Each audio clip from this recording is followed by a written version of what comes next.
স্বাগতম তড়িৎ রসায়নের ওয়ান শট রিভিউ ক্লাসে।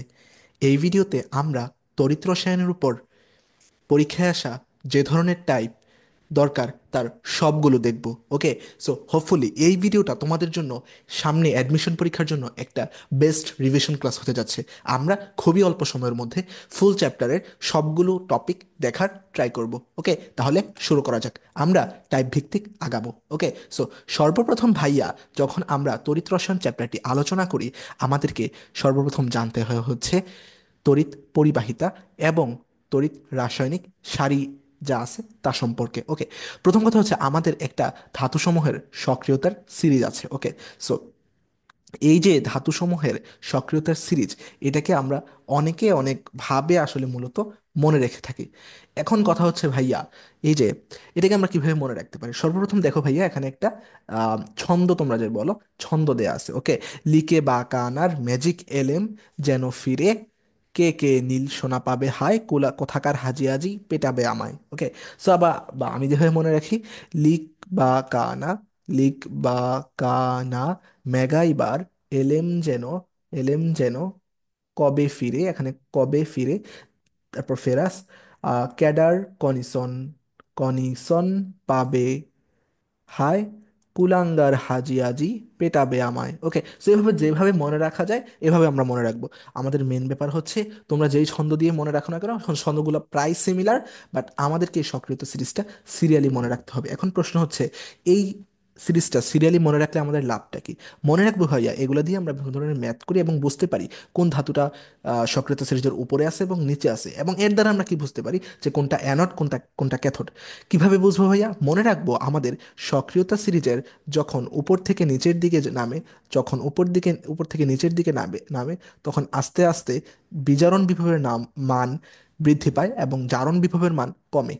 ওকে, কি বললাম? বিজারণ বিভবের মান বৃদ্ধি পায় এবং জারণ বিভবের মান কমে। সো এই হিসাবে আমাদের যে উপরের যে মৌলগুলো আছে, এগুলা মূলত আমাদের জারণ বিভব এগুলার বেশি। এগুলার কি বেশি ভাইয়া? এগুলার মূলত আমাদের জারণ বিভব বেশি। ওকে, সো জারণ বিভব যদি বেশি হয়, এগুলা মূলত আমাদের কি হিসাবে ব্যবহৃত হয় ভাইয়া? এগুলা মূলত আমাদের অ্যানোড হিসেবে ব্যবহৃত হয়। তার মানে উপরের গুলা সাধারণত আমাদের অ্যানোড হিসেবে ব্যবহৃত হয়, এবং নিচের গুলা সাধারণত আমাদের, যেহেতু নিচের গুলার জারণ বিভব কম এবং বিজারণ বিভবের মান বেশি, তাই এগুলা আমাদের ক্যাথোড হিসেবে ব্যবহৃত হয়। এগুলা কি হিসেবে ব্যবহৃত হয়? আমাদের ক্যাথোড হিসেবে ব্যবহৃত হয়। ওকে, কারণ এদের বিজারণ বিভবের মান বেশি। মূলত এখানে তোমরা যদি মনে করো কপার আর ফেরাস নিলা। ওকে, সো কপার আর ফেরাস নিলা, এখন তোমাকে চিন্তা করতে হবে কোনটা অ্যানোড হবে কোনটা ক্যাথোড হবে। কিভাবে বুঝবো? এই সারি থেকে কিভাবে? আমাদের ফেরস যেহেতু অপেক্ষাকৃত উপরে আছে, তাই ফেরাসের জারণ বিভবের মান বেশি, তার মানে ফেরাস হবে কি আমাদের অ্যানোড। একইভাবে কপার যেহেতু ফেরাস অপেক্ষা নিচে আছে, তার মানে কপারের বিজারণ বিভবের মান বেশি, অর্থাৎ জারণ বিভবের মান কম, তার মানে কপার হবে আমাদের কি? ক্যাথোড। ওকে, সো এইভাবে মূলত আমাদের সক্রিয়তা সিরিজটা কাজে লেগে থাকে। তোমরা ঋণাত্মক আয়ন সমূহের যে সক্রিয়তা সিরিজ, সেটাও মনে রাখতে পারো। সেটারও একটা ট্রিক্স দেওয়া যায়, যে নিসা কবে আইলো হায়। তোমরা একটু বই থেকে ট্রিক্স অনুযায়ী পড়ে যাবে। কি বললাম? নিসা কবে আইলো হায়, তোমরা দেখবা মিলিয়ে নিবা নাইট্রেট, তারপর হাইড্রোক্সিল আয়ন, এগুলো আছে। তোমরা জাস্ট ইয়া অনুসারে পড়ে ফেলবা। ওকে, সো ওইটা খুব একটা আসে না, তাই আমি এখানে আর দেখাচ্ছি না। ওকে, সো যাই হোক, আমরা এখন এই যে সক্রিয়তা সিরিজ, এগুলো মূলত কোথায় কাজে লাগে তা দেখব। ওকে, সো আগে যদি আমরা একটু দেখি যে আমরা যেহেতু তড়িৎ পরিবাহিতা নিয়ে পড়বো, যেহেতু তড়িৎ রসায়ন, তাহলে এই যে তড়িৎ পরিবাহিতা, এই তড়িৎ পরিবাহিতা মূলত দুই ধরনের। একটা হচ্ছে ইলেকট্রনীয় প্রবাহী পরিবাহী, আরেকটা হচ্ছে কি?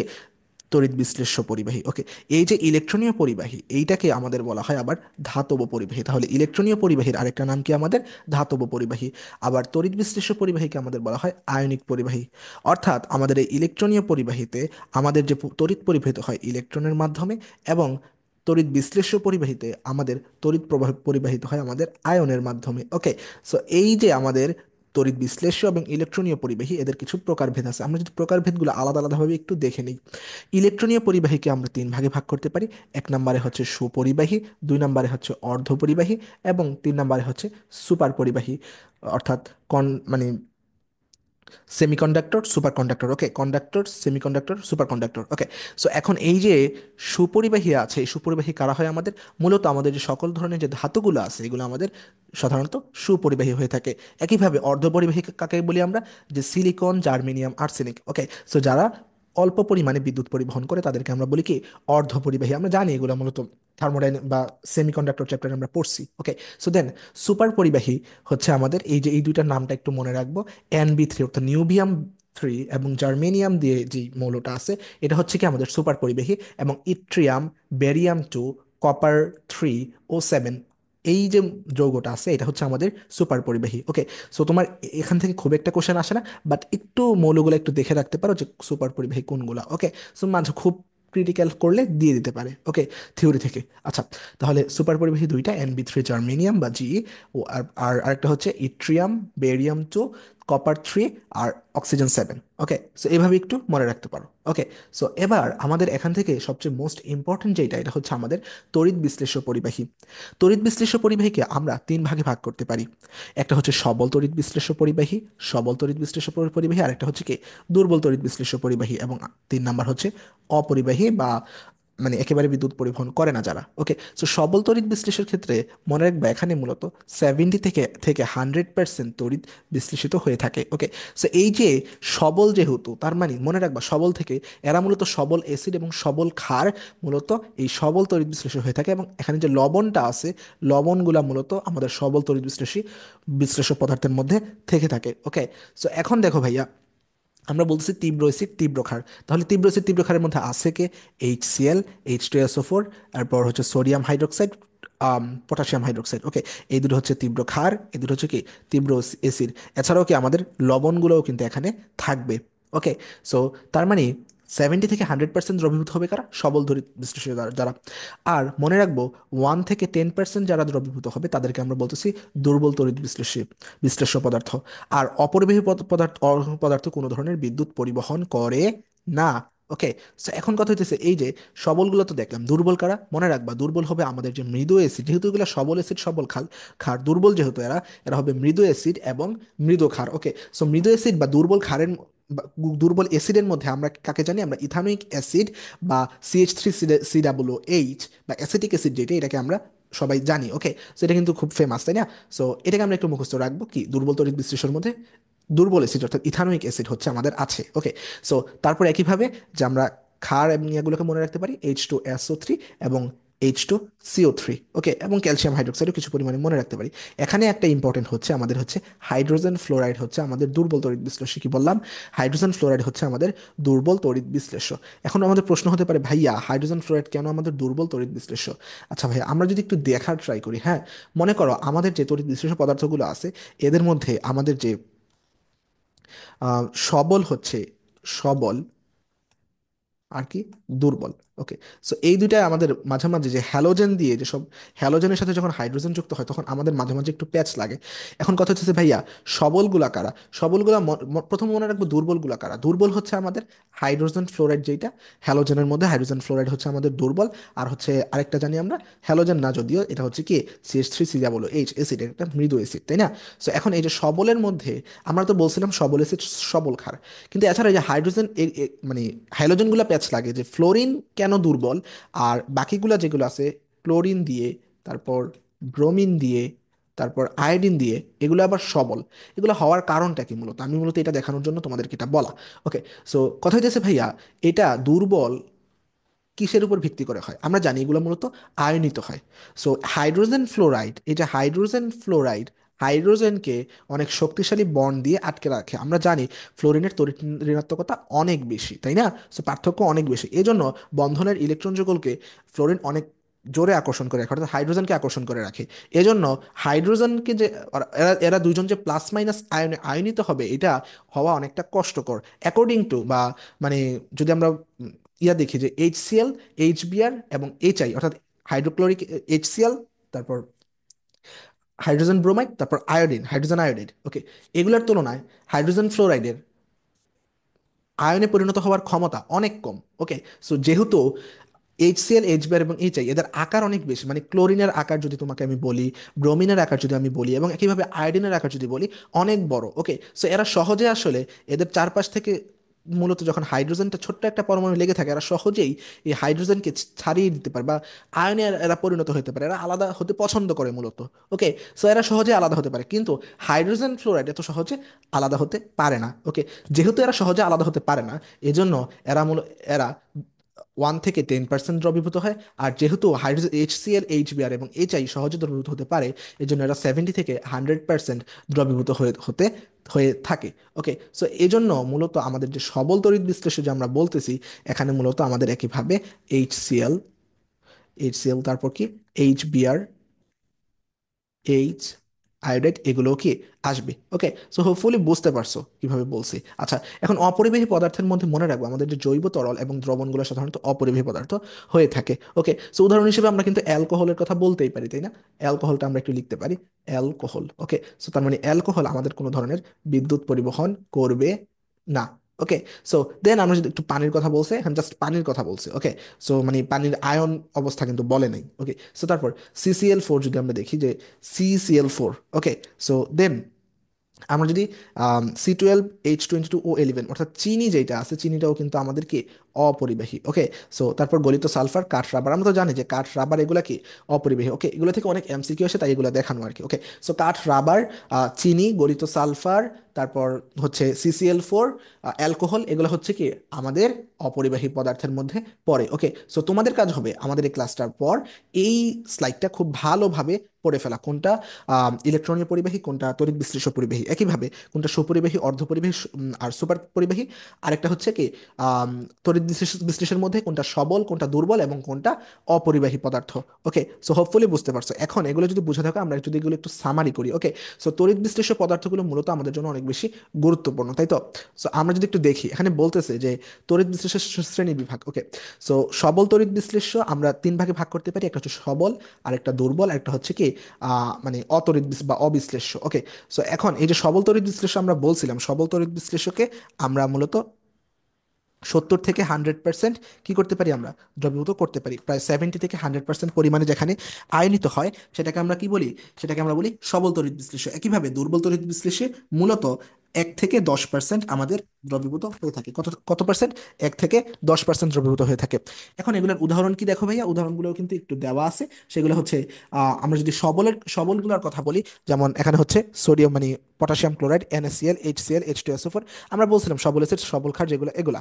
আর যেগুলো যেগুলো খুবই কম পরিমাণে অর্থাৎ 1 থেকে 10% দ্রবীভূত হয়, এগুলো হচ্ছে দুইটা মনে রাখতে বলছিলাম, একটা হচ্ছে হাইড্রোজেন ফ্লোরাইড আর একটা কি CH3COOH। ওকে, আর অবিশ্লেষ্য পদার্থের মধ্যে তোমরা অ্যালকোহলকে মনে রাখতে পারো, তারপর চিনির দ্রবণ এবং যে তরল যে হাইড্রোকার্বন সমূহ আছে, এগুলা মূলত আমাদের তড়িৎ পরিবহন করে না। ওকে, সো আমরা একটু ধাতব বা ইলেকট্রনীয় পরিবাহী এবং তড়িৎ বিশ্লেষ্য পরিবাহীর মধ্যে যে পার্থক্য আছে সেগুলো একটু দেখার ট্রাই করবো। ওকে, সো আমরা একটু দ্রুত যাচ্ছি যাতে আমাদের ক্লাসটা খুবই কম সময় শেষ হয়ে যায়। ওকে, সো ধাতব বা ইলেকট্রনীয় পরিবাহীর মধ্যে আমরা জানি এরা মূলত ইলেকট্রন দ্বারা পরিবহন করে, এবং এরা তড়িৎ বিশ্লেষ্য পরিবাহীর মধ্যে সাধারণত এরা আয়ন দ্বারা আয়ন দ্বারা বিদ্যুৎ পরিবহন করে থাকে।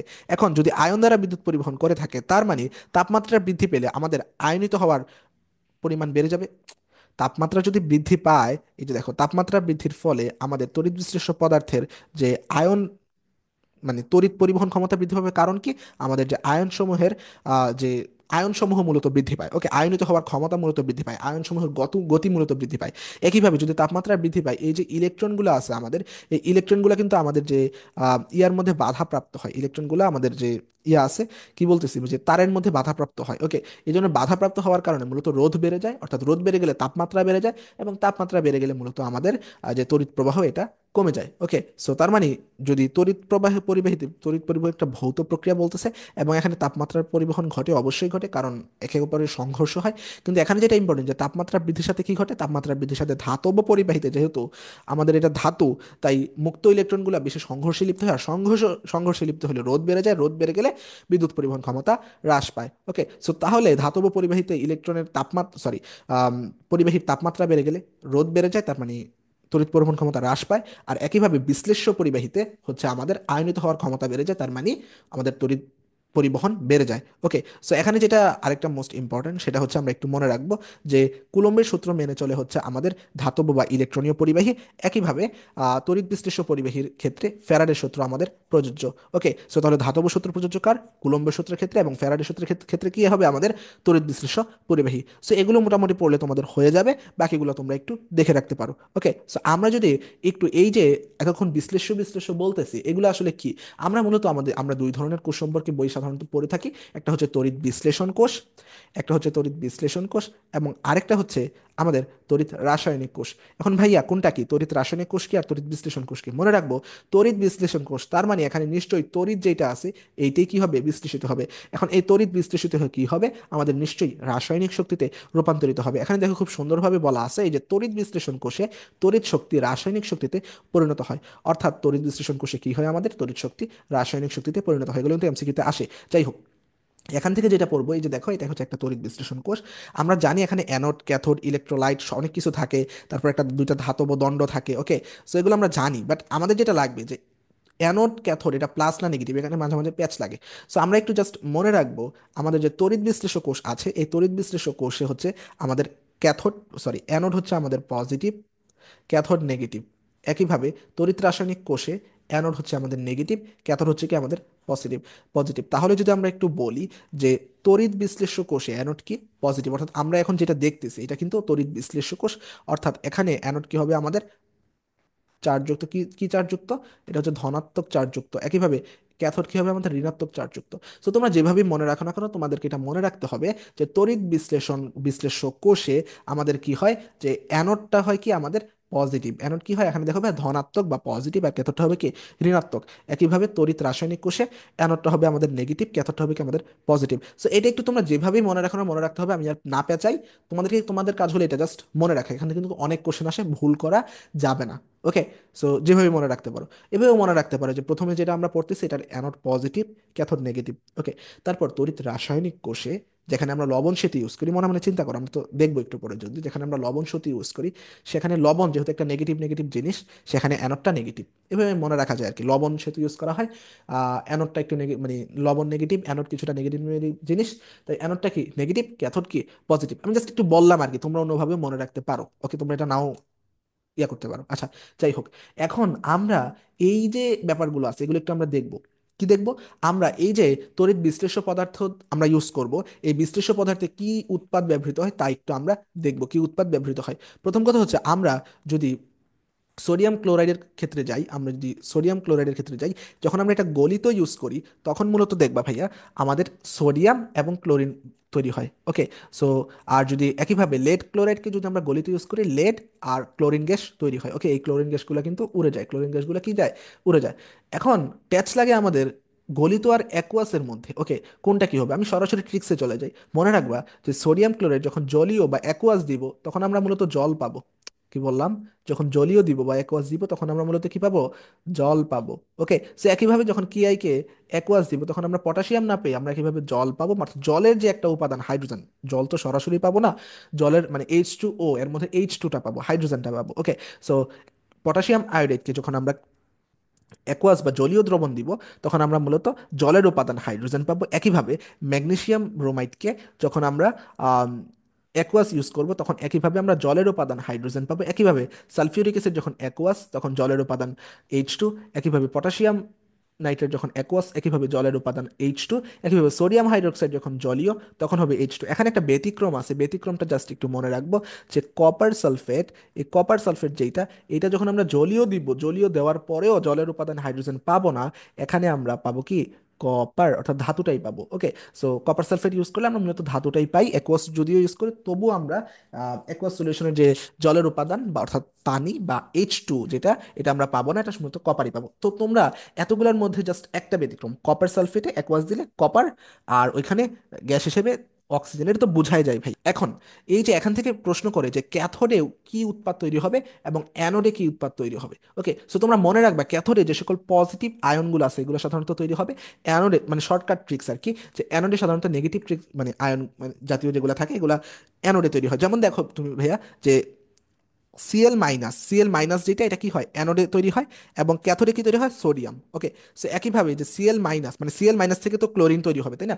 মানে ক্লোরিন তো মূলত সিএল মাইনাস থেকেই আসে। সো ওইভাবে মনে রাখবা যে মাইনাস যেগুলো আছে এগুলো মূলত অ্যানোডে তৈরি হবে, এবং ক্যাথোডে তৈরি হবে কি, প্লাস যেগুলো আছে।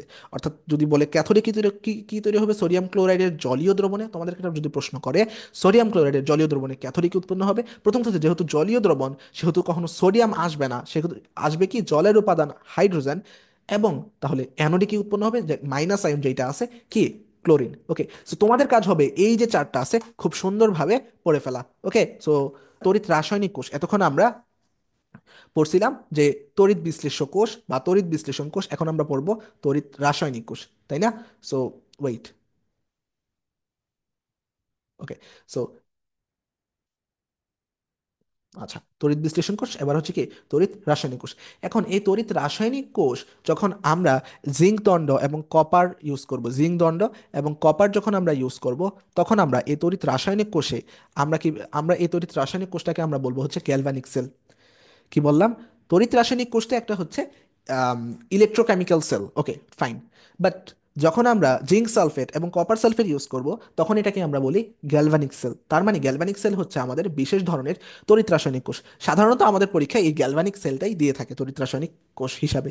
ওকে, সো জিঙ্ক সালফেট এবং কপার সালফেট। ওকে, সো দেন এখন এই তড়িৎ রাসায়নিক কোষে কি হয় আমরা জানি। রাসায়নিক কোষ যেহেতু হবে, তার মানে কি রসায়ন জিনিসটা, অর্থাৎ কেমিক্যাল জিনিসটা, এই যে কেমিক্যাল জিনিসটা আমাদের কি হবে, তড়িতে পরিণত হবে। রাসায়নটা আমাদের তড়িতে পরিণত হবে। ওকে, সো আর ওইটাতে কি ছিল, তড়িৎ বিশ্লেষণ, ওইখানে তড়িৎটা কেমিস্ট্রিতে, মানে তড়িৎটা রাসায়নিক শক্তিতে। আর এখানে তড়িৎ রাসায়নিক কোষ যেহেতু, রসায়ন জিনিসটা বা কেমিক্যালটা তড়িতে পরিণত হবে। ওকে, সো যাই বলতেছি, এখান থেকে আমাদের ভাইয়া যেটা জানা লাগবে যে তড়িৎ রাসায়নিক ক্ষেত্রে একটা আমরা কি কি ব্যবহার করি, অ্যানোড ব্যবহার করি, আর এটা কি ব্যবহার করি, ক্যাথোড ব্যবহার করি। এবং আমরা বলে আসছি এখানে অ্যানোডটা কি, অ্যানোডটা হবে নেগেটিভ, এবং ক্যাথোডটা হবে কি আমাদের পজিটিভ, তাই না? সো এখন এরকম যদি হয়, এখন এই যে তড়িৎ রাসায়নিক কোষ আছে, এই তড়িৎ রাসায়নিক কোষে আমাদের মাঝে মাঝে কি, লবণ, মাঝে মাঝে না, প্রায় সবসময় লবণ সেতু ইউজ করা হয়। ভাইয়া লবণ সেতু কেন কি ইউজ করা হয়, তোমরা এখানে অনেক কিছু দেওয়া আছে পড়তে পারো, বাট একটা জিনিস মনে রাখবা যে লবণ সেতু ইউজ করা হয় মূলত আমাদের যে দুইটা দ্রবণে আয়নের ঘনমাত্রাকে ফিক্স রাখার জন্য। দুইটা দ্রবণের জন্য আমরা যে আয়নের যে ঘনমাত্রা আছে, অর্থাৎ প্লাস আয়ন এবং নেগেটিভ আয়ন, এটা যেন ঠিক রাখতে পারি, এই জন্য মূলত আমাদের লবণ সেতু ইউজ করা হয়। লবণ সেতু হিসেবে কি কি ইউজ করা হয়, এটা মাঝে মাঝে পরীক্ষায় আসে। Ammonium nitrate, ammonium chloride, potassium chloride, potassium nitrate. Okay, so এই চারটা একটু মনে রাখবো, ammonium nitrate, ammonium chloride, potassium chloride এবং পটাশিয়াম নাইট্রেট। ওকে, সো এখান থেকে মূলত মনে রাখবো যে কেসিএল যেটা আছে, অর্থাৎ পটাশিয়াম ক্লোরাইড যেটা আছে, এটা একটু বেশি ব্যবহৃত হয়, মানে মাঝে মাঝে পরীক্ষায় কোশ্চেন আসে যে লবণ সেতু হিসেবে সর্বোত্তম বা সবচেয়ে বেশি কোনটা ব্যবহৃত হয়, এটা হচ্ছে কেসিএল। এই যে এখানেও দেখো, এই যে কেসিএল কিন্তু ব্যবহার করছে। ওকে, এখানে কিন্তু কেসিএল ব্যবহার করছে। ওকে, সো এখানে তোমরা রিডিং পড়তে পারো, কোনো সমস্যা নেই, বাট আমি যেটা বলছি এটুকু পড়লেই হবে। দেন তোমরা মনে রাখতে পারো যে এখানে এই যে লবণ সেতু কি আকৃতির হয়, ইউ আকৃতির। তো এখান থেকে তিনটা জিনিস মনে রাখলে সাধারণত হয়ে যায় যে লবণ সেতু কি জন্য ইউজ হয়। মনে রাখবা যে দ্রবণের যে ঘনমাত্রা যেন, যেহেতু মানে চেঞ্জ থাকে, ওকে, মানে আনচেঞ্জড থাকে, যেন পরিবর্তন না হয়, এটা একটা কারণ। দেন মানে এটা এটা কারণ। দেন এটা কি আকৃতির হয়, ইউ আকৃতির হয়। কি কি ব্যবহৃত হয়, potassium, sorry, ammonium nitrate, ammonium chloride, potassium chloride এবং পটাশিয়াম নাইট্রেট, এবং সর্বোত্তম বা সবচেয়ে বেশি কোনটা ইউজ করা হয়, এটা হচ্ছে পটাশিয়াম ক্লোরাইড। ওকে, সো আমি ট্রাই করতেছি তোমাদের জন্য এই ক্লাসটা করলে আর কিছু পড়া না লাগে। ওকে, সো আমরা সব কিছু দেখবো। ওকে, সো এখন এগুলো পড়া হয়ে গেল। দেন আমরা এই অধ্যায়ে কিছু গাণিতিক প্রবলেম আছে, এগুলো একটু আমরা দেখবো। ওকে, সো মূলত এই অধ্যায় থেকে গাণিতিক প্রবলেমগুলোতে তোমরা মূলত বেশি আটকাও। ওকে, এগুলো থেকে অনেক অনেক কোশ্চেন এসে থাকে, তাই আমরা খুব সুন্দরভাবে এগুলো পড়ে ফেলবো। ওকে, সো থিওরি পার্টটা পড়ছি, বাট আমরা একই সাথে যে ব্যাটারির যে পার্টটা আছে, যে আমাদের বইয়ে দেখবা যে বিভিন্ন ধরনের ব্যাটারি আছে। ওকে, হাইড্রোজেন ফুয়েল সেল বা সেল, ব্যাটারি বা সেল যাদেরকে বলি, সেলের যে কিছু থিওরি আছে এগুলো একটু পড়ে ফেলবা, কোনটার ভোল্টেজ কত। ওকে, সো এগুলো একটু পড়ে ফেলবা। তারপর হার্টের পেসমেকার হিসেবে কোনটা ব্যবহৃত হয়, এটা হচ্ছে আমাদের যে লিথিয়াম আয়ন ব্যাটারি, যেটা যেটা রিচার্জেবল না, এটা হার্টের পেসমেকার হিসেবে ব্যবহৃত হয়। তারপর একইভাবে এটা এরা ঘড়ির যে ব্যাটারি, এটাতেও ব্যবহৃত হয়। সো তোমরা একটু এগুলো পড়ে ফেলবা যে সেলের ব্যবহার কি কি, কি কি থাকে, যেমন এদের যে অ্যানোড ক্যাথোড হিসেবে যে গ্রাফাইট দণ্ড যে ইউজ হয়, এগুলো একটু আমরা দেখে ফেলবো। ওকে, সেগুলো এই থিওরিগুলো থেকে মাঝে মাঝে কোশ্চেন এসে এসে পড়ে, এবং কোনটার ভোল্টেজ কত, বিশেষ করে যে হাইড্রোজেন ফুয়েল সেলের ভোল্টেজ কত, লিথিয়াম আয়ন ব্যাটারির ভোল্টেজ কত, এগুলো একটু তোমরা বই থেকে কষ্ট করে পড়ে ফেলবা। ওকে, সো এখন আমরা আসি গাণিতিক প্রবলেমে। এখন দেখো ভাইয়া, বলতেছে টাইপ ওয়ানে যে এক মোল, এগুলো কিন্তু অনেক বেশি ইম্পর্টেন্ট। ওকে, সো ওই ব্যাটারি থেকে মাঝে মাঝে কোশ্চেন দেয়, মাঝে মাঝে দেয় না, যেগুলো এগুলো যেহেতু এগুলো শর্ট সিলেবাসের ভিতরে পড়ানো হয় না। ওকে, সো এখন দেখো, মাঝে মাঝে পরীক্ষায় প্রশ্ন আসে যে এক মোল পরিমাণ পদার্থ অপসারণ করতে বা ধাতু জমা করতে কি পরিমাণ বিদ্যুৎ মানে দিতে হবে। ওকে, সো প্রথম কথা হচ্ছে মনে রাখবা, এক মোল যদি একযোজি পরমাণুতে হয় তাহলে 1 ফ্যারাডে লাগবে। মানে কি বলতেছি, আহ প্রথম কথা হচ্ছে দ্বিযোজী যদি কোনো পরমাণু হয় তাহলে 2 মোল পদার্থ পেতে আমাদের 2 ফ্যারাডে লাগবে। ত্রিযোজী যদি হয় আমাদের 3 মোল লাগবে 3 ফ্যারাডে বিদ্যুৎ পেতে। আমরা বুঝি নাই, মনে করো, ধরো আমরা বুঝি নাই কিছু। ওকে, আমরা একটু দেখি তাহলে। সো প্রথম কথা হচ্ছে ভাইয়া দেখো, সো আমরা সোডিয়াম ইউজ করলাম। ওকে, এই যে সোডিয়াম প্লাস হতে ধরো 1 মোল বিদ্যুৎ, মানে 1 মোল পদার্থ অপসারণ করতে কত ফ্যারাডে বিদ্যুৎ লাগবে, ধরো এটা প্রশ্ন করলো। এটার অ্যান্সার হবে 1 ফ্যারাডে। এটার অ্যান্সার হবে কি, 1 ফ্যারাডে। ওকে, সো আমি একইভাবে বলি যে ধরো যে ক্যালসিয়াম 2+ হতে 1 মোল বিদ্যুৎ মানে আহ, মানে অপসারণ করতে কি পরিমাণ পদার্থ লাগবে, এই যে এটা থেকে যদি আমরা 1 মোল অপসারণ করতে যাই তাহলে কি পরিমাণ পদার্থ লাগবে। ওকে, সো এখানে মূলত 2 ফ্যারাডে বিদ্যুৎ লাগবে। ওকে, সো 2 ফ্যারাডে বিদ্যুৎ লাগবে। এখন প্রশ্ন হচ্ছে ভাইয়া, যদি আমরা ম্যাগনেসিয়ামকে যাই, না অ্যালুমিনিয়াম দিয়ে দেখাই যেহেতু অ্যালুমিনিয়াম 3+। ওকে, সো আমরা যদি অ্যালুমিনিয়ামের কাছে যাই, ওয়েট, অ্যালুমিনিয়াম 3+ থেকে যদি আমরা 1 মোল বিদ্যুৎ মানে 1 মোল পদার্থ অপসারণ করতে যাই তাহলে আমাদের কত ফ্যারাডে বিদ্যুৎ লাগবে, আমাদের 3 ফ্যারাডে বিদ্যুৎ লাগবে। ভাই এগুলো বললাম কিভাবে, প্রত্যেকটার চার্জ দেখে। ওকে, সো এটা হচ্ছে শর্টকাট। সোডিয়াম দেখে, সোডিয়াম যেহেতু +1 এই জন্য আমরা 1 মোল, ক্যালসিয়াম যেহেতু আম, কি বলতেছি, প্লাস যেহেতু 1 ফ্যারাডে, ক্যালসিয়াম 2+ যেহেতু 2 ফ্যারাডে, অ্যালুমিনিয়াম 3+ সেহেতু 3 ফ্যারাডে। ওকে, সো এখন প্রশ্ন হচ্ছে ভাইয়া, আমরা সোডিয়াম থেকে 1 মোল পদার্থ অপসারণ করলাম 1 ফ্যারাডে দ্বারা, ক্যালসিয়াম থেকে 1 মোল অপসারণ করলাম 2 ফ্যারাডে দ্বারা, অ্যালুমিনিয়াম থেকে 1 মোল অপসারণ করলাম 3 ফ্যারাডে দ্বারা। কিন্তু আমরা যদি এই ক্যালসিয়ামে, ধরো ক্যালসিয়ামে আমরা, এই ক্যালসিয়াম 2+-এ আমরা 1 ফ্যারাডে বিদ্যুৎ দিলাম, তাহলে কি হবে? 1 মোল ইয়া করার জন্য আমাদের দিতে হবে 2 ফ্যারাডে, বাট আমরা দিলাম 1 ফ্যারাডে, তাহলে কি হবে? ভাইয়া মনে রাখবো, তখন একটু ভাগ আকার হয়ে যাবে। কিভাবে ভাগ আকার হয়ে যাবে, এখানে যে পাওয়ারটা আছে পাওয়ারটা নিচে চলে যাবে, অর্থাৎ 1/2 মোল তখন আসবে, 1/2 মোল আসবে। ওকে, সো একইভাবে যদি দেখি অ্যালুমিনিয়াম 3+ যেটা আছে, এটাতে যদি আমরা 1 ফ্যারাডে দিই তাহলে একইভাবে আমরা যত ফ্যারাডে বিদ্যুৎ দিছি তা উপরে চলে যাবে, এবং যে পাওয়ারটা যেটা আছে এটা নিচে চলে যাবে। ওকে, 1/3 মোল। ওকে, তার মানে 1 মোল বিদ্যুৎ, সরি 1 মোল পদার্থ জমা করার জন্য আমাদেরকে অবশ্যই অবশ্যই তার যে চার্জ আছে সেই চার্জের সমান ফ্যারাডে আমাদেরকে দিতে হবে। যদি আমরা কম দিই, সেই সেই ফ্যারাডেকে আমরা মানে 1/, ওই হিসাবে আমরা লিখবো, এই যে দেখাইলাম যে যেহেতু 2 ফ্যারাডে লাগতো বাট 2 ফ্যারাডে দেই নাই, 1 ফ্যারাডে দিয়েছি, তার মানে 1/2। এটাতেও 1 ফ্যারাডে দিছি, তাই এখানে 1/3। ওকে, জাস্ট চার্জটা নিচে চলে গেছে। ওকে, সো 1/3 মোল। ওকে, সো এইভাবে মূলত কমে। একইভাবে যদি তোমাদেরকে আমরা একটু জিজ্ঞেস করি, বলো তো যে কপার 2+কে, সরি, কপার যে 2+ আছে, এই যে কপার 2+ থেকে 1 মোল বিদ্যুৎ অপসারণ করতে কত ফ্যারাডে লাগবে? ভাইয়া আমরা জানি এখান থেকে কয় মোল, কয় ফ্যারাডে লাগবে, 2 ফ্যারাডে। এখন প্রশ্ন হচ্ছে ভাইয়া, কপার 2+-এ যদি আমরা 1 মোল বিদ্যুৎ দেই, সরি 1 ফ্যারাডে বিদ্যুৎ দেই, তাহলে আমাদের কি হবে ভাইয়া? 1 ফ্যারাডে বিদ্যুৎ দিলে 1/2 মোল আমাদের যে পদার্থ আছে সেটা জমা হবে। ওকে, সো হোপফুলি ব্যাপারগুলো বুঝতে পারছি। সো এখানে দেখো ভাই, এখানে বলছে যে 1 মোল কপার 2+-কে বিজারিত করতে কতটুকু বিদ্যুৎ প্রয়োজন হবে, তাই না? সো এখানে মূলত মানে ম্যাথও করা লাগে না, এটা যেহেতু আছে আর যেহেতু 1 মোল বলছে, তার মানে অবশ্যই অবশ্যই এটার অ্যান্সার কি হবে? 2 ফ্যারাড। এখন ফ্যারাডে জাস্ট গুণ করে দেবো, ফ্যারাডের মান কত? 96,500। এটা গুণ করলে যা হয় তাই হবে আমাদের কি অ্যান্সার। ওকে, সো এইভাবে আমরা করতে পারি। ওকে, সো এখন আমাদের দেখো তড়িৎ রাসায়নিক তুল্যাঙ্ক বলে একটা জিনিস আছে। ওকে, কি বলতেছি, তড়িৎ রাসায়নিক তুল্যাঙ্ক। এখন এই যে তড়িৎ রাসায়নিক তুল্যাঙ্ককে আমরা জেড দ্বারা প্রকাশ করি। এই মানগুলো সাধারণত কিছু যখন এমসিকিউতে আসে মুখস্থ বসানোটা বেটার, বাট তুমি যদি ম্যাথ করে করতে চাও তাও তুমি করতে পারো। ওকে, সো কিভাবে করবা, এটা হচ্ছে উপরে হচ্ছে পারমাণবিক ভর, নিচে হচ্ছে 96,500 অর্থাৎ ফ্যারাডে, আর ইন্টু যোজ্যতা। ওকে, অর্থাৎ অর্থাৎ তুল্য সংখ্যা আর কি। আচ্ছা যাই হোক, তাহলে কি এটা যোজ্যতা বলতে এখানে অনেকে এন দ্বারাও প্রকাশ করে, ই অথবা এন, অনেকে যেভাবে লেখে আর কি, এম ডিভাইডেড বাই ইএফ অথবা M divided by N F. Okay, so hopefully বুঝতে পারছো, এটা জাস্ট সূত্রটা মনে রাখো, ম্যাথ খুব একটা এটা থেকে দেয় না। ওকে, সো যাই হোক আমরা দেখবো, যা আসে সবই দেখবো, আমরা জাস্ট কোনটা ইম্পর্টেন্ট এটা একটু জোর দিয়ে বলার ট্রাই করতেছি। ওকে, সো এখন আমরা টাইপ টুতে চলে যাব। ওকে, সো টাইপ ওয়ান দেখলাম কিভাবে কত ফ্যারাডে বিদ্যুৎ মানে ইউজ করতে হয়। ওকে, সো এখন আমরা যদি একটু দেখি, এখানে বলতেছে যে Q is equal to E N F বা এন ই এফ দিয়েও অনেকে আহ, সূত্রটা মনে রাখে। ওকে, সো এই সূত্রটা একটু মনে রাখতে পারি, আর হচ্ছে W is equal to Z I টি যে সূত্রটা আছে এটা একটু জাস্ট মনে রাখতে পারি। আমরা একটু আলাদাভাবে দেখি, ওকে, এখান থেকে ভালো লাগতেছে না, ওকে তাই না? আচ্ছা, ওকে, সো আমরা প্রথম কথা হচ্ছে Q is equal to N E F এই সূত্রটা মনে রাখতে পারি। তারপর আমরা আমরা জানি কি যে Q is equal to IT লিখতে পারি না? কিউ ইজ ইকুয়াল টু কি লিখতে পারি আমরা? IT. Q is equal to যদি আমরা আইটি লিখতে পারি, তার মানে এখানে কিন্তু আমরা কিউর স্থলে, এখানে কিন্তু আমরা ওয়েট, ওকে, সো কিউর স্থলে আমরা কিন্তু সহজেই আমরা কিন্তু এখানে আই টি লিখতে পারি, তাই না? সো আইটি লিখার পর N E F, N is equal to আবার আমরা জানি ডব্লিউ বাই এম।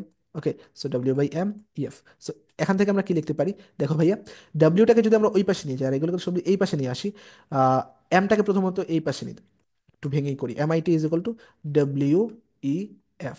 সো এখন এটা লিখতে পারি কিনা দেখো তো ভাইয়া, W is equal to M I T divided by EF. Okay, so এটা তো মনে হয় লিখতেই পারি, তাই না?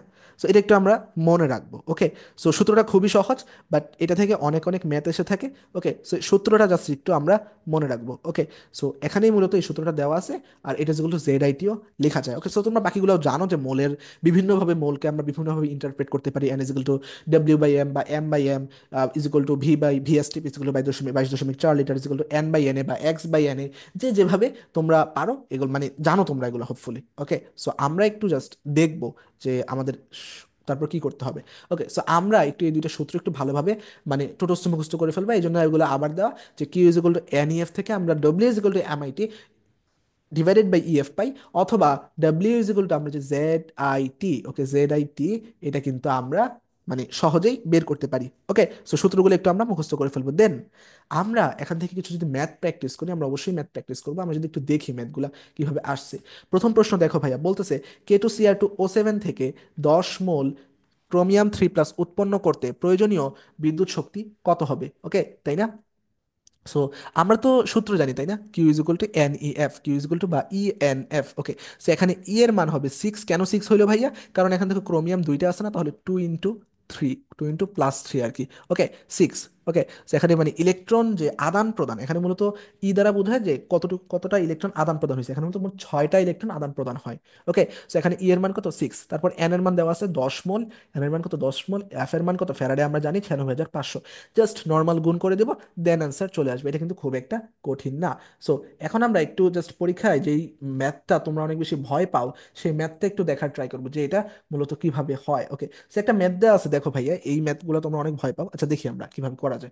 একটি এজি NO3 দ্রবণে 32 মিনিট যাবত 5 অ্যাম্পিয়ার 5 অ্যাম্পিয়ার শক্তি সম্পন্ন বিদ্যুৎ চালনা করলে ক্যাথোডে কত পরিমাণ এজি জমা সঞ্চিত হবে? ওকে, সে ভরও দেওয়া আছে, পরীক্ষা বেশিরভাগ টাইমে ভর দেওয়া থাকে। এছাড়া তোমরা কপার, ক্রোমিয়াম, ফেরাস এগুলোর ভরগুলো একটু মুখস্থ করে যাওয়া ভালো হবে। ওকে, সো আমরা প্রথম কথা হচ্ছে আমরা সূত্র জানি, W is equal to M I T divided by EF, আমরা পড়ে আসছি কিন্তু। ওকে, সো এখন আমরা জাস্ট এখান থেকে জাস্ট মানগুলো যদি আমরা বসাই, তাহলে কিন্তু আমাদের হয়ে যাবে। ওকে, তো এখন কথা হচ্ছে ভাইয়া আমরা কোনটার কি মান শিখছি।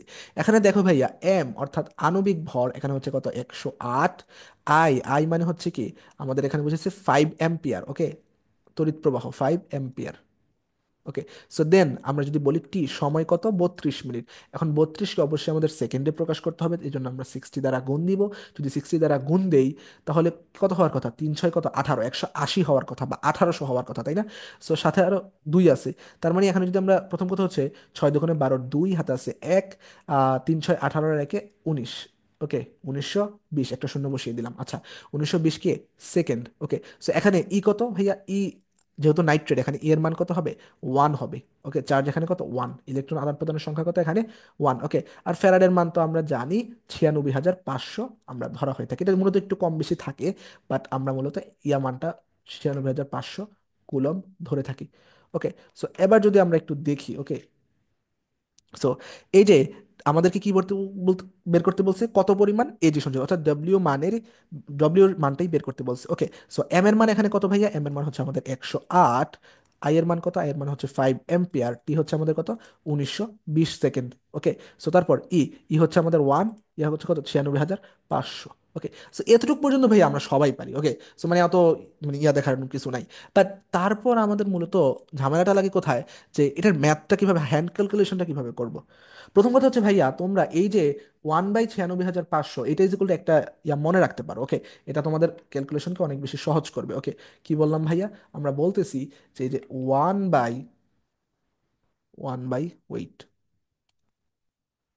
96,500, এইটা ইজ ইকুয়াল টু, তোমরা একটু চাইলে মনে রাখতে পারো 1.06, 1.06 ইন্টু 10 ইনভার্স 5। ওকে, এই মানটা যদি তোমরা জাস্ট একটু মনে রাখতে পারো, যে 96,500 মানটা, তাহলে কিন্তু তোমাদের লাইফটা অনেক বেশি ইজি হয়ে যাবে ভাইয়া। কেন, কারণ তোমরা যদি মানে এটাকে জাস্ট গুণ দিয়ে দাও, তাহলে কিন্তু মানটা বেরিয়ে যাচ্ছে। বাট আমরা ওইভাবে করবো না, আমরা আরেকটু ইয়া করার ট্রাই করবো, সহজভাবে করার ট্রাই করবো। ওকে, সো দেখো ভাইয়া, এই যে 96,500 যেটা আছে, এটাকে আমরা প্রথম কথা হচ্ছে 1.06 লেখা যায়, বাট আমরা জাস্ট অ্যাপ্রক্সিমেট একটা মান লেখার জন্য এটাকে 1 লাখ ধরতে পারি। মানে নিচে 1 লাখ যদি হয়, তাহলে এটা 10 ইনভার্স 5 না তো, এটা হচ্ছে 10 টু দি পাওয়ার 5। ওকে, নিচে থাকলে হবে কি 10 to the power 5। Okay, so এখন প্রথম হচ্ছে উপরের গুলো আমরা একটু গুণ করে দিব। ওকে, উপরের গুলো 108কে আমরা 100 ধরবো এবং 5 ধরবো। দেন কথা হচ্ছে 1920কে আমরা যদি 2000 ধরি, 2000, 2000 ধরতে পারি। ওকে, 2000 একটু বুঝে নিও। ওকে, সো দেন আমরা যদি একটু করি, ম্যাথ করি, সো এটা হচ্ছে 10 টু দি নিচে হচ্ছে কত 10 টু দি পাওয়ার 5, তাই না? সো এখন নিচে হচ্ছে আমাদের 10 টু দি পাওয়ার 5, উপরে হচ্ছে দেখো 5 দুগুণে কত 10। তার মানে আমরা যদি শূন্যগুলা জাস্ট একটু অ্যাড করি, দেখো ভাইয়া, শূন্য, 5 দুগুণে 10, এই দুইটা শেষ। আর বাকি যে শূন্যগুলো আছে, এখানে 3টা শূন্য, এখানে 2টা শূন্য, তো 10 বসাইছি, 5 দুগুণে 10 তো, আর শূন্য কয়টা হবে, আরো 5টা, 1 2 3 4 5। ওকে, সো দেখো ভাইয়া, দেন, সো এখন আমরা যদি জাস্ট একটু ম্যাথ করি, উপরে দেখো তো ভাইয়া টোটাল কয়টা শূন্য আছে, 6টা, নিচে কয়টা শূন্য আছে, 5টা। এখন 6টা শূন্য আর 5টা শূন্য যদি আমরা ভাগ দিই, তাহলে আমরা কত পাবো, 10, 10 পাবো না? ওকে, সো আমরা যেহেতু একেবারে অ্যাপ্রক্সিমেট মান নেই নাই, এটা মূলত 10 পয়েন্ট সামথিং গ্রাম হবে। অ্যান্ড পরীক্ষায় দেখবা অ্যান্সারে তোমরা এই 10 পয়েন্ট সামথিং গ্রামই পাবা। ওকে, সো অনেকে ভাইয়া শুধুমাত্র অ্যাপ্রোচ দেখিয়ে ম্যাথ শেষ করে দেয়, আমি সেভাবে শেষ করতেছি না। আমি চাই তোমরা যাতে ভালোভাবে শিখো। ওকে, সো যাতে পরীক্ষা আসলে পারো ভাইয়া। ম্যাথের এগুলো সবাই পারে, ক্যালকুলেশনের আটকায়। ওকে, সো তোমাদের কাজ হবে, যদি কোনো ম্যাথ অত্যন্তই কঠিন লাগে, তাহলে জাস্ট এইটা গুণ করে, এটা জাস্ট শর্টকাট, আমি শর্টকাটে যদিও দেখাইনি, বাট এটা গুণ করতে পারবা তোমরা, আমি হোপফুলি জানি।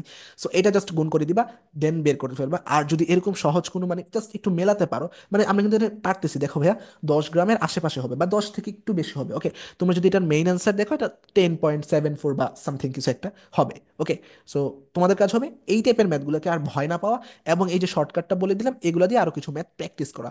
কপার বলতে পারো, তারপর মানে ফেরাস, এগুলো দিয়ে, ক্রোমিয়াম, এগুলো দিয়ে প্র্যাকটিস করা। ওকে, সো হোপফুলি এই ম্যাথটা তোমরা বুঝতে পারছো, বিশেষ করে হ্যান্ড ক্যালকুলেশনটা কিন্তু আবারও তোমরা করবে। ওকে, সো এখন আমরা যদি একটু দেখি, এখন আমাদের একটু নার্নস সমীকরণ সম্পর্কে একটু পড়তে হবে, এটা কিন্তু আমাদের শেষ সূত্র সাধারণত এই চ্যাপ্টারের। ওকে, সো নার্নস সমীকরণের জন্য আমরা যদি একটা মানে ব্যাখ্যা দিয়ে মানে একটা এক্সাম্পল দিয়ে শেখার ট্রাই করি। দেখো ভাইয়া, এখানে একটা বিক্রিয়া দেওয়া আছে, এই বিক্রিয়াটাতে টিন বা এস এন সলিড অবস্থায় আছে, এজি অ্যাকোয়াস অবস্থায় আছে। এরপর এটা যখন ইয়াতে মানে উৎপাদে পরিণত হয়েছে, তখনও অ্যাকোয়াস, এবং আবার এই যেটা মানে অদক্ষেপ পড়ে গেছে, মানে সলিড হয়ে গেছে। ওকে, সো এই জন্যই আমাদের নার্নস সমীকরণ ইউজ করা হয়। নার্নস সমীকরণটা তোমরা অনেকেই জানো, যে E cell is equal to E naught cell minus R T divide by EF into ln Q. এখানে কথা হচ্ছে ভাইয়া, এই যে লন কিউ বলতে আপনি কি বুঝাইতেছেন? এই লন কিউ বলতে আমরা বুঝাইতেছি উৎপাদে হচ্ছে সক্রিয় ভর, উৎপাদের সক্রিয় ভর ডিভাইডেড বাই বিক্রিয়কের সক্রিয় ভরকে আমরা বলতেছি কি লন কিউ। আমরা দেখবো আসলে কি, লিখেই দেখাবো তোমাকে, সমস্যা নেই, জাস্ট একটু দেখো। তারপর হচ্ছে এখন এই যে এখানে ভাইয়া লনের প্যারা আছে না, যে লং দিয়ে করতে বলছে, একটু কঠিন কঠিন লাগতেছে না, সাথে আর এরও আছে। এইটা যদি তোমরা না করতে চাও ভাইয়া, তখন তুমি এটাকে সূত্রটাকে এভাবে লিখতে পারো, যে E cell is equal to E naught cell minus 2.303 R T divided by EF into log Q, into কি লগ কিউ। লগের হিসাব কিন্তু তুলনামূলক লন থেকে সহজ, তাই না? সো ইন্টু কিউর মানটা বসাবো। এখন কিউর মান কি হবে, আমরা জাস্ট এটা থেকে দেখি যে কিভাবে বসাতে পারি। এখন এই যে এস এন মানে যে বিক্রিয়াটা দিছি এইটার ই সেল, এটার ই সেল ইজ আমরা কি লিখতে পারি, যে E naught cell, E naught cell minus 2.303 R T divided by EF. এখন কি করব, লগের মানটা আমরা জাস্ট বসাবো, তাই না? লগের মানটা এখন বসাইতেছি না, আমরা জাস্ট এখন যেহেতু মান দেয় না, আমরা জাস্ট সূত্রটা কিভাবে আসে সেটা জাস্ট দেখাবো। এখানে মনে রাখবা, আমরা বলছিলাম কি, উৎপাদের সক্রিয় ভর ডিভাইডেড বাই বিক্রিয়কের সক্রিয় ভর। এখানে আমরা বললেই পারতাম যে উৎপাদের ভর ডিভাইডেড বাই বিক্রিয়কের ভর, কিন্তু আমরা বলি নাই। কেন ভাইয়া বলি নাই? সক্রিয় ভর বলতে বোঝায় আমরা সলিডটাকে নিতে পারবো না। এই যে সলিড যে মানগুলো আছে, এই সলিড মানগুলা আমরা কখনোই এই যে সক্রিয় ভরের ক্ষেত্রে যোগ করতে পারবো না। শুধুমাত্র যে জলীয় যে ইয়াগুলো আছে সেগুলো আমরা নিব। এখানে জলীয় মান কোনগুলো আছে দেখো ভাইয়া, আমরা জলীয় মানের মধ্যে আমরা পাবো এজি প্লাস। ওকে, আমরা পাবো কি, এজি প্লাস। এখন সক্রিয় ভরে দেখো ভাইয়া, উপরে লিখবো কি, এজি প্লাস, আর নিচে কি লিখতে পারি ভাইয়া, এস এন প্লাস, তাই না? So S N two plus যদিও আছে, তাই তো।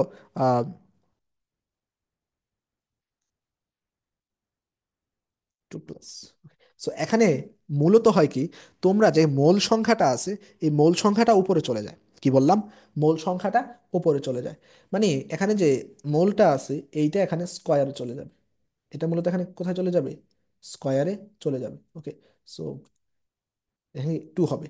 আর এখানে কি কোনো মোল সংখ্যা আছে, এখানে মোল ওয়ান আছে। ওকে, সো মোল ওয়ান কি এখানে চলে যাবে, সেটা না লিখলেও হয়। ওকে, সো এইভাবে আমরা মূলত লিখতে পারি। ওকে, সো দেখো ভাইয়া, সো এভাবে মূলত আমরা জাস্ট যে নার্স সমীকরণটা সাজাতে পারি। এখন আচ্ছা দেখো ভাইয়া, এখন আমরা যে আমাদের যে আরো এক টাইপের ম্যাথ, অর্থাৎ ইএমএফ বের করা বা ইলেকট্রোমোটিভ ফোর্স যে বের করা, সেই টাইপের ম্যাথগুলো একটু করার ট্রাই করবো। ওকে, সো এগুলো মূলত কিভাবে করে, যে অনেকগুলো সূত্র আছে, তার মধ্যে সহজ যেটা আমার কাছে মনে হয়, অ্যানোডে জারণ এবং ক্যাথোডে বিজারণকে দুটো যদি আমরা যোগ যোগ করি, তাহলে আমরা ইলেকট্রোমোটিভ ফোর্স পাই। এগুলো তোমরা অনেকে জানো।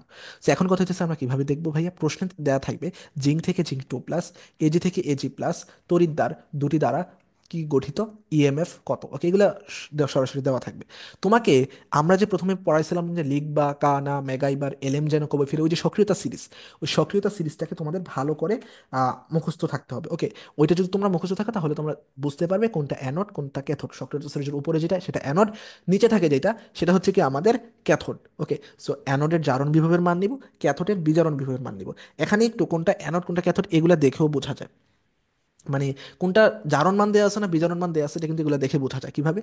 জিঙ্ক থেকে জিঙ্ক টু প্লাস, জারণে কি হয়, ছাড়ে, তার মানে এখানে জারণ ঘটছে। তার মানে এটা জারণ বিভবের মান দেওয়া আছে, এটা কি জারণ বিভব। ওকে, সো একইভাবে এজি থেকে এজি প্লাস, একইভাবে এটাও কি দেওয়া আছে, জারণ বিভবে দেওয়া আছে। দুইটাই জারণ বিভবের মান দেওয়া আছে, কিন্তু আমাদের লাগবে কি, একটা জারণ বিভব, একটা আরেকটা বিজারণ বিভব। ওকে, সো তার মানে উপরেরটা আমাদের জারণ বিভব লাগবে, অর্থাৎ অ্যানোডে যেহেতু অ্যানোড যেহেতু জিঙ্ক হবে এখানে, কারণ জিঙ্ক উপরে আছে এজি অপেক্ষা, তাহলে জারণ মান এটা দেওয়া আছে। আর এজি যেহেতু ভাইয়া এজি থেকে এজি প্লাস, অর্থাৎ জারণ মান দেওয়া আছে, এটার বিজারণ মান আমরা নিব। বিজারণ মান আমরা সাধারণত কিভাবে নিতে পারি, যা দেওয়া থাকবে তার চিহ্নটা পাল্টে দিব। কি বললাম, জারণ থেকে বিজারণ বিভব কিভাবে বের করি, যা দেওয়া থাকবে তার চিহ্নটা আমরা পাল্টে দিই। ওকে, সো জাস্ট আমরা চিহ্ন যেহেতু পাল্টে দিব, এগুলো মানে বিজারণ বলতে বোঝায় কি, এজি প্লাস থেকে একটা ইলেকট্রন গ্রহণ করে এজি হয়েছে, এবং চিহ্নটাকে আমরা জাস্ট একটু পাল্টে দিছি। দেন আমরা অ্যানোডের মান বসাইছি, অ্যানোড কি হবে, জিঙ্ক থেকে জিঙ্ক টু প্লাস যেটা হয়েছে এটার মান। ক্যাথোড কোনটা, ক্যাথোডে হচ্ছে বিজারণ হয়েছে, বিজারণ বিভবের মান বসাবো প্লাস 0.09, +0.799। ওকে, সো এখন এই যে অ্যানোড প্লাস ক্যাথোড এই যে দুইটা আছে, এই দুইটা আমরা যোগ করে একটা মান পাবো। ওকে, সো অনেকে পরীক্ষা কি হয়, প্যাচ লেগে যায় বা মনে থাকে না বা হোয়াট এভার, অনেক ঝামেলা হয়। সো সেক্ষেত্রে তোমরা একটা শর্টকাট রুলস মনে রাখতে পারো, সেটা কি, ইলেকট্রোমোটিক ফোর্স বের করে বা কিভাবে, কোনো কিছু দেখার দরকার নেই ভাইয়া, যেই দুইটা মান দেওয়া থাকবে তোমরা জাস্ট বড় মান মাইনাস ছোট মান করবা। কি বললাম, ইলেকট্রোমোটিভ ফোর্সের ক্ষেত্রে আমরা জাস্ট বড় মান মাইনাস ছোট মান বের করবো। যদি তোমরা এখানেই জাস্ট দেখো না যে এখানে কিভাবে করা যায়। ওকে, সো দেখো ভাইয়া, এখানে দুইটা মান দেওয়া আছে, একটা হচ্ছে 0.76 আর একটা হচ্ছে -0.79। আমরা বলছিলাম কি, বড় মান মাইনাস ছোট মান, এখানে বড় মান কোনটা, জিঙ্ক থেকে জিঙ্ক টু প্লাস যেটা হয়েছে। ওকে, তাহলে এটাকে আগে লিখবো, যে বড় মান লিখলাম, বড় মান, তারপর কি মাইনাস ছোট মান। ওকে, এখানে তো সূত্রটা মনে রাখবা, মাইনাস আগে থাকবে, তারপর যে মানটা থাকবে ওই মানটা বসাবো। ওকে, সো মানে জাস্ট সূত্র অনুযায়ী বসিয়ে দেবো, ছোট মান মাইনাসে থাকুক প্লাসে থাকুক, সূত্রের মাইনাস কিন্তু বসবে। ওকে, তারপর মানে কাটাকাটি হয়ে যা থাকে তাই। ওকে, সো এইভাবে কিন্তু আমরা খুব সহজে ম্যাথগুলো করতে পারি। তার মানে তোমাদের কাজ হবে শর্টকাট রুলসটা মনে রাখা, অনেক অনেক বেশি কাজে দেয় ভাইয়া। ওকে, সো তার মানে আমরা ইলেকট্রোমোটিক ফোর্স কিভাবে বের করতে পারি, বড় মান থেকে ছোট মান বিয়োগ করে। ওকে, সো এখন এই যে ইলেকট্রোমোটিক ফোর্স বের করলাম, এখন আমাদের পাত্রপাত্রীর একটা ম্যাথ হয় মাঝে মাঝে, যে অমুক পাত্রে অমুক দ্রবণ রাখা যাবে কিনা, এভাবে কোশ্চেন আসে। ওকে, সো দেখো ভাইয়া, টাইপ 4-এ আমাদেরকে বলতেছে যে ধাতব পাত্রে, টাইপ 4-এ আমাদেরকে বলছে যে ধাতব পাত্রে কোন ধাতু রাখা সম্পর্কিত সমস্যা। ওকে, সো দেখলাম ইএমএফ এর মান যদি পজিটিভ হয় তাহলে মনে রাখবা বিক্রিয়াটি স্বতঃস্ফূর্তভাবে হবে এবং পাত্রে রাখা যাবে না। বিক্রিয়া যদি স্বতঃস্ফূর্তভাবে হয় তাহলে পাত্রে রাখা যাবে না। এবং একইভাবে ইএমএফ এর মান যদি নেগেটিভ হয়, অর্থাৎ বিক্রিয়া ঘটবে না, অর্থাৎ স্বতঃস্ফূর্তভাবে ঘটবে না, কিন্তু কি যাবে, পাত্রে রাখা যাবে, কিন্তু কি যাবে, পাত্রে রাখা যাবে। ওকে, এগুলো একটু ভালো করে দেখে ফেলবো।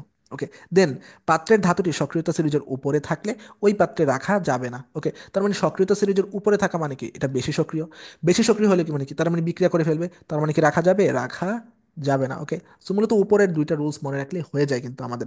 তারপর 4 নাম্বারটা দেখো, পাত্রের বস্তুটি সক্রিয়তা সিরিজের নিচে থাকলে, এই একই মানে উল্টা রুলস আর কি, নিচে থাকলে ওই পাত্রে রাখা যাবে। ওকে, সো এখন আমরা যদি একটু ম্যাথ করলে অনেক বেশি এটা আমাদের ক্লিয়ার হয়ে যাবে। ওকে, সো প্রথম কথা হচ্ছে ভাইয়া, জিঙ্ক বা দস্তার পাত্রে আমরা যদি ফেরাস সালফেট দ্রবণ রাখা যাবে কি, প্রশ্ন করছে আমাদের। দুইটা ইয়া দেওয়া আছে, জারণ বিভব না বিজারণ বিভব আছে আমরা জানি না, যদিও দেখে বোঝা যায় যে এটা যেহেতু ছাড়ছে দুইটা ইলেকট্রন, তার মানে এটাও জারণ বিভব, এখানে যেহেতু মানে ছাড়া বোঝাচ্ছে, তার মানে কি এরও জারণ বিভব, দুইটাই জারণ বিভব। কিন্তু আমরা কি বলছি, ক্যাথোডে জারণ, অ্যানোডে বিজারণ, নাকি উল্টা বলতেছি, সরি, অ্যানোডে জারণ ক্যাথোডে বিজারণ, মানে দুইটাকে যোগ করব। বাট আমাদের কিন্তু অত ঝামেলায় যাওয়াই লাগতেছে না, আমরা কিন্তু যেই আমরা শর্টকাট রুলস শিখছি, মানে বড় মান বিয়োগ ছোট মান, সেটা দিয়ে কিন্তু আমরা পারবো। ওকে ওকে, সো এখানে বড় মান কোনটা, বড় মান হচ্ছে বুঝাই যাচ্ছে 0.76, আর ছোট মান কোনটা, 0.44। ওকে, সো দুইটাকে যদি আমরা বিয়োগ দিই, বড়টা থেকে আমরা যদি ছোটটা বিয়োগ দিই, আমরা অ্যান্সার পেয়ে যাবো। ওকে, এটা হচ্ছে আমাদের কি অ্যান্সার। ওকে, সো হোপফুলি তোমরা এভাবে ম্যাথগুলো বের করতে পারবে। এখন কথা তো এখানে না, আমাদের মেইন জিনিসটা এখানে না, আমাদের মেইন জিনিস হচ্ছে পাত্রে রাখা যাবে কি যাবে না। এখানে দেখো ভাইয়া, এখানে যেহেতু ইএমএফ ইলেকট্রোমোটিভ ফোর্সের মান যেহেতু পজিটিভ আসছে, সেহেতু তার মানে পাত্রটা ক্ষয় হয়ে যাবে, তার মানে পাত্রে রাখা যাবে না। তার মানে আমরা বলতে পারি এখান থেকে যে শত যেহেতু পজিটিভ, সুতরাং কি যাবে না, পাত্রে রাখা যাবে না। যদি নেগেটিভ হইতো তাহলে রাখা যাইতো। ওকে, সো যদি নেগেটিভ হইতো তাহলে রাখা যাইতো, যেহেতু যেখানে যেটা অ্যানোড হিসেবে ধরছে, অর্থাৎ জিঙ্ক যেহেতু এটা বেশি সক্রিয়, তাই কি করা যাবে না, বলছে জিঙ্ক বা দস্তার পাত্রে। ওকে, তো তার মানে দস্তার পাত্র যেহেতু বেশি সক্রিয়, তাই এটা পজিটিভ মান বের হইছে, তার মানে কি হবে না এখানে, আম, পাত্রে রাখা যাবে না। ওকে, যেমন উপরে বলছে যে সক্রিয়তা সিরিজের উপরে যদি মৌলটা থাকে তাহলে কি যাবে না, পাত্রে রাখা যাবে না, এবং আমরা ম্যাথ করেও দেখলাম এটা কি রাখা যাবে না, পাত্রে রাখা যাবে না। ওকে, এই ক্লাসটি করে আশা করি তড়িৎ ত্রিশনের যে ম্যাথে যে প্রবলেম আছে, যে থিওরিগুলো প্রবলেম আছে, আমি জাস্ট একটা থিওরি পড়তে বলছি, সেটা হচ্ছে ব্যাটারি রিলেটেড যে থিওরিগুলো, এগুলো একটু তোমরা নিজে পড়তে পারো, এখানে এখানে বোঝানোর কিছু নাই। সো আশা করি যে এই ক্লাসটার মাধ্যমে তোমরা একটা বেস্ট আউটপুট পাবা। অ্যান্ড ক্লাসটি কেমন লাগলো জানাতে পারো, আর ক্লাসটি ভালো লাগলে একটা লাইক দিতে পারো। ওকে, টাটা।